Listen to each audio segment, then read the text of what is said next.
السلام عليكم. صباح الخير يا جماعة، عاملين ايه؟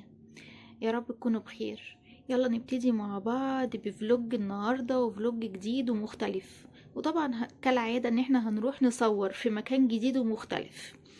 مش هقول لكم عليه دلوقتي، بس هقول لكم عليه بعدين. بس الاول كده انا حبيت ان انا ابتدي يومي بصلاة الفجر، وبعد كده هقول اذكار الصباح، وبعد كده هقوم اعمل الفطار وارجع لكم مرة تانية. يلا بينا. انا حضرت الفطار، بطاطس محمرة وطماطم، معاها طماطم. وهتفرج على مسلسل كوري. تتوقعوا ان انا هتفرج على مسلسل اسمه ايه؟ لو توقعتوا صح قولولي في الكومنت مسلسل اسمه ايه، او رشحولي مسلسل حلو كده، سواء بقى عربي او كوري او تركي. يعني رشحولي كده مسلسل حلو. يلا انا هتفطر وهتفرج على المسلسل وارجع لكم تاني. ده الطقم اللي انا هلبسه. ده اندر شيرت بني، وده بلوفر كده قصير عليها بيج. طبعا الاندر شيرت طويل شويه، وده عشان البلوفر بتاعها قصير فلبست اندر شيرت تحتيه عشان يعني يبقى حاجه طويله. وبنطلون بيج نفس لون او مش نفس الدرجه، بس نفس اللون بتاع البلوفر. بس انا بصراحه مش هلبس. انا الشوز بتاعي اللي هو البني ضيق عليا شويه، فما ينفعش في الحركه. فعشان كده انا هلبس كوتش اسود عليهم. انا عارفه ان الدنيا هتكون متلخبطه شويه، بس هلبس كوتش اسود، وهلبس شنطه سودا نفس الكوتشي. وهاخد برضو جاكيت معايا بالطو كده اسود، علشان برضو يليق ايه على على الكوتش، ما يكونش حاجه يعني ايه شاذة يعني. بس كده. وهو ده الطقم اللي انا هلبسه هنا. انا حطيت النكلس بتاعي الاكسسوارز في ليمون وعصير ليمون وخل ونقطتين خل. فطبعا انا قلت اجرب التجربة ديت، علشان الاكسسوارز بتاعي يعني لونها غمق شوية. فقلت اجرب بقى الموضوع دوت يمكن يفتح فعلا. الدرجة بتاعتها فتحت، يعني لو تلاحظين اللون بتاعها ابتدى ان هو يفتح كده. والاكسسوارز بس دي تنفع طبعا مع الاكسسوارز بس. فانصحكم بجد ان انتوا تجربوها بجد.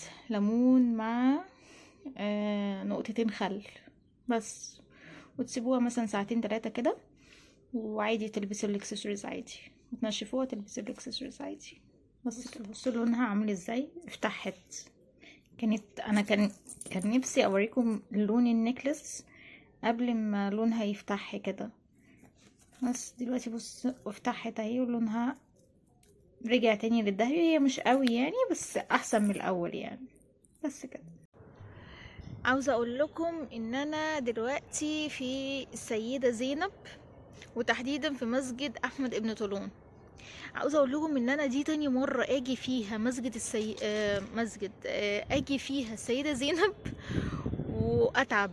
انا مش عارفه في ايه، هو في حد باصص لي في التصوير ده ولا ايه؟ كل ما اجي السيده زينب عشان اصور اتعب. انا عاوزه اقول لكم ان انا تعبانه جدا جدا جدا جدا، فوق ما اي حد يتخيل ويتصور.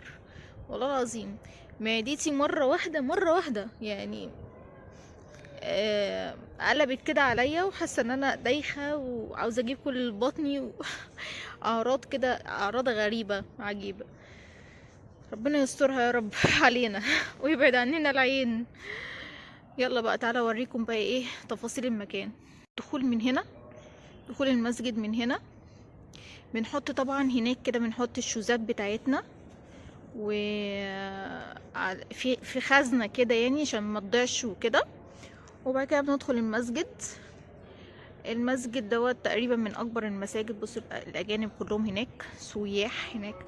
من اكبر المساجد اللي موجودين هنا في مصر، موجوده هنا في مصر، اللي هو مسجد احمد بن طولون.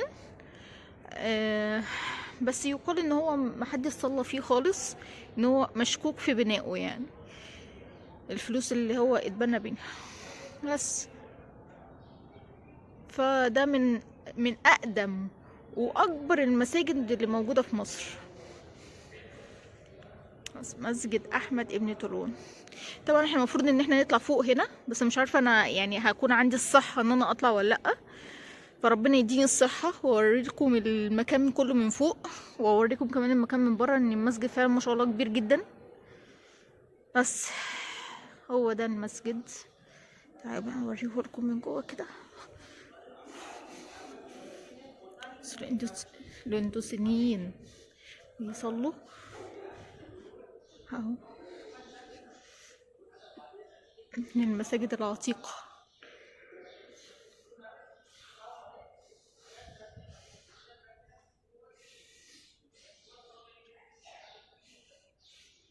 يعني تعبانة قوي، تعبانة يا جماعة. اللي باصص لي والنبي والنبي في السيدة زينب ديت، النبي ما ببصليش، عشان انا فعلا تعبانة جدا. كل ما اجي هنا اتعب، مش عارفة في ايه.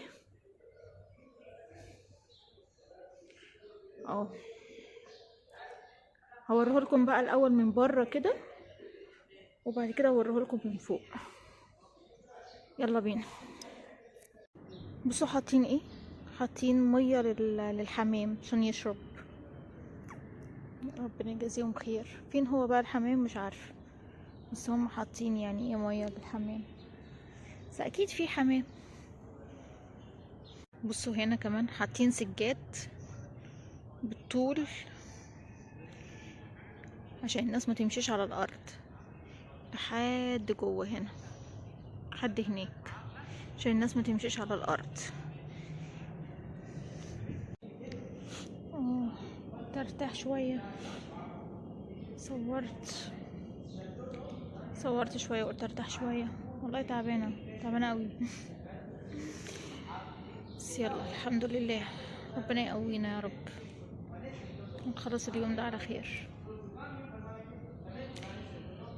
طبعا عاوزه ان انا اكلمكم عن المسجد بجد هو يعني قديم قوي وحلو وكبير ومساحته كبيره. اللي عاوز يجي هنا بجد لازم يلبس برضو حاجه مريحه عشان يعرف يتحرك كويس. بس ربنا يقوينا بقى ونكمل. بصوا الاندونيسيين، مش عارفه اسمهم ايه، من اندونيسيا يعني. اول ما خدوا الدرس ماشيين على طول هنا، بس بياخدوا كده. الناس هنا بتاخد الدروس بس وبتمشي، لكن ما بيصلوش. انا ما شفتش حد بيصلي هنا خالص. بس ممنوع برضو الدخول بالشوزات، يعني ده برضو مسجد ليه احترامه يعني. فممنوع الدخول بالشوز، بس المكان ما فيه صلاة فيه. هي مال بقي ابيض كده ليه؟ هو ايه ده؟ عشان الاضاءة ولا ايه؟ تقريبا اضاءة. ماشي. عاوزة اوريكم المسجد من بره. انا كده طلعت، بس مش من بره قوي يعني. انا كده طلعت بره علشان اطلع بقى المسجد من فوق. في مسجد احمد ابن طولون من فوق، عشان اوريكم بقى المنظر والسيدة زينب كلها من فوق. فيلا بينا اهو كده. بس احنا لسه طالعين من هنا، من هناك، تمام، وماشيين. وهذا هو المسجد من الخارج. يلا بينا، يلا نقول بسم الله. دي كده البداية، ربنا يقوينا ونطلعوا كله نوصل للنهاية. انا طلعت على فكرة قبل كده لما جيت المرة اللي فاتت، بس الفيديوهات والصور كلها اتمسحت. فانا عارفة كويس قوي ان ده شقاء، السلم ده شقاء وصغير كمان وضيق. بس يلا ربنا يقويني. يلا بينا كده. انا وصلت فوق اهو.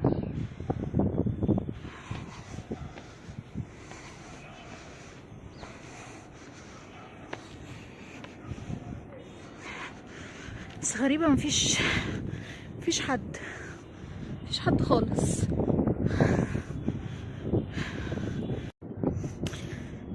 هم مسجد من فوق.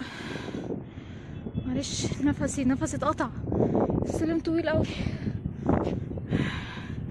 ده كده المسجد من فوق، والاجانب لغايه دلوقتي لسه قاعدين.